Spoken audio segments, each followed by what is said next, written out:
আপনাদের। আমরা BTV US আর MC TV US এর পক্ষ থেকে শুভেচ্ছা জানাচ্ছি। আজকে নিউ ইয়র্কে আজকে এই বছরের প্রথম বরফ পড়েছে, এত ভালোভাবেই বরফ পড়েছে এবং ঠান্ডা অনেক বেশি, তুষার। তো আমার এই প্রথম অভিজ্ঞতা বরফের বা এই তুষারের অভিজ্ঞতা।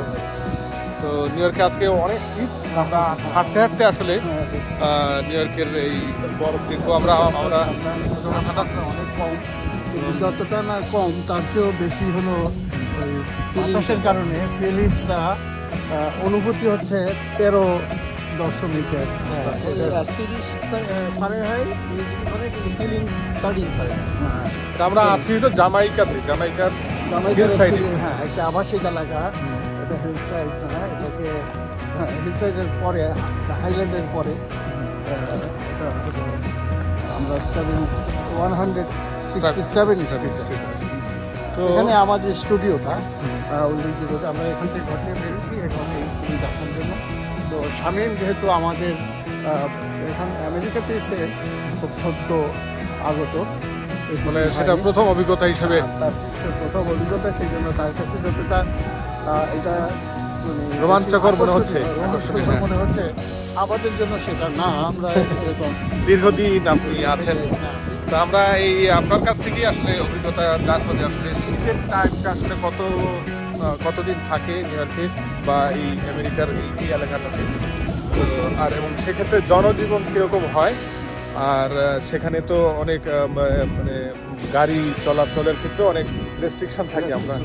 আমরা একটা পার্কের দিকে যাচ্ছি, জামাইকা হিল সাইডে একটা পার্ক আছে এবং পার্কের ভেতরে একটা পুকুর আছে বড়। সেই পুকুরের পানিটা সম্ভবত এখন আমি দেখিনি, তো এর আগে একটু অল্প ঠান্ডাতেই দেখছি বরফ হয়ে গেছে। তো আজকে তো বরফ হবেই, তো আমরা এখন ওটা দেখবো এবং শীতের বিষয়ে বিভিন্ন বিষয়ে কথা বলবো।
আমার অভিজ্ঞতা এবং সাহেবের অভিজ্ঞতা আমার চেয়ে একবারে কম না। তো এই যে হাঁসগুলি ঘুরছে, এদের কিন্তু একটু আসেন শীতে, এই শীতের অভিজ্ঞতা তাদের রয়েছে। আমার জন্য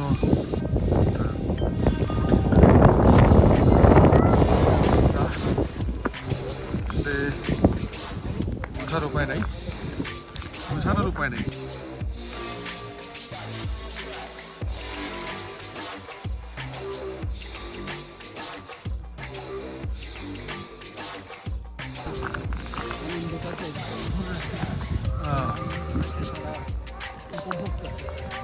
এর মধ্যেও কারণ তারা তো অভ্যস্ত। যদি স্কুল খোলা থাকতো এখন দেখা যেত যে অনেক বাচ্চারা এর মধ্যে খেলা করতেছে। এই বরফ নিয়ে তাদের মতো একটা প্রতিরোধ ক্ষমতা আছে। এই যে হাঁস পাখি, বালি পাখি,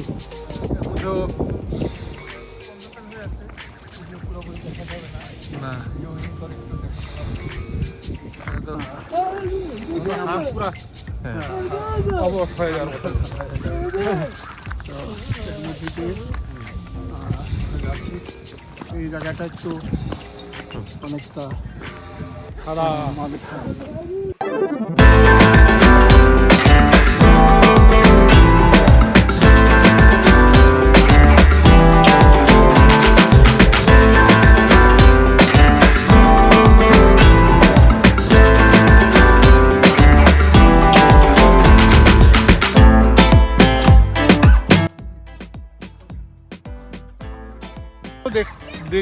দেখা যায়, কিন্তু আসলে ওরা মনে হয় একটু গরম খুঁজতেছে। তারা এত এইভাবে স্বাধীনভাবে বিচার উড়ে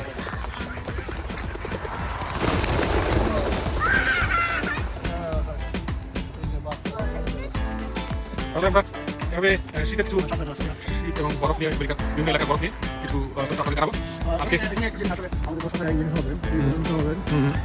যারা আমেরিকান হ্যাঁ, বরফ এবং তুষার তুষার। এর মধ্যে কিন্তু পার্থক্য আছে। আচ্ছা আচ্ছা।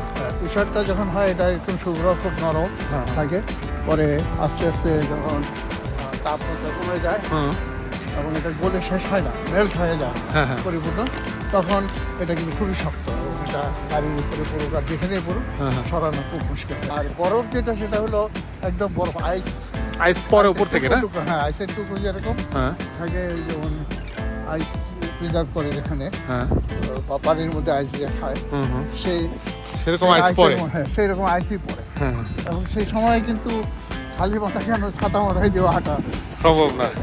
শাহেদ ভাই, আপনি তো অনেক দিন ধরে আমেরিকা আছেন, তো সেই শীতের অভিজ্ঞতা কেমন? আপনার শীত কেমন লাগে? নিউ ইয়র্কে খুব ঠান্ডা। হ্যাঁ। আমি নিউ ইয়র্কে অনেক বছর আগে, হ্যাঁ, কিন্তু দাদু, আমি প্রত্যেক করতেছি। বছরই ভাবি নিউ Thank ইয়র্ক you, থেকে thank you. গরম এলাকায় চলে যাব। এটাই আমার অভিজ্ঞতা। আমার ঠান্ডা আসলেই মনে হয় যে আমি এখানে আর থাকবো না। কিন্তু নিউ ইয়র্ক থাকতে খুব ভালো লাগে আমার, এই জন্য আমি থাকি। ঘুরে ফিরে নিউ ইয়র্ক ভালোই লাগে, কারণ নিউ ইয়র্কের সকল সমস্যার সমাধান অনেক তাড়াতাড়ি পাওয়া যায়। 2-3 মাসের ঠান্ডার জন্য আমি আর মুখ করতে চাই না। অনেকটা নীরব আছে। হ্যাঁ, নীরব আছে, কিন্তু এখানে মনে হয় রাত্রে আরো বরফ পড়বে। ও, বরফ যদি হয়, বরফ পরে যদি তাহলে পড়বে, আর না হয় এই যে তুষার অবস্থা দেখি সেগুলি কোথায়? নদী ঢালে না। থেকে আমরা ভিটিভি ইউএস এবং এমসিটিভি ইউএস এর পক্ষ থেকে শুভেচ্ছা জানিয়ে আজকের মতো এখানে শেষ করছি। আবারও আরো শীতের কোনো তথ্য নিয়ে, ঠান্ডা বা বরফ তুষারের তথ্য নিয়ে বেশি বরফ পড়বে যখন, তুষার হ্যাঁ। পড়বে যখন। তখন আমরা আবার হাজির হব।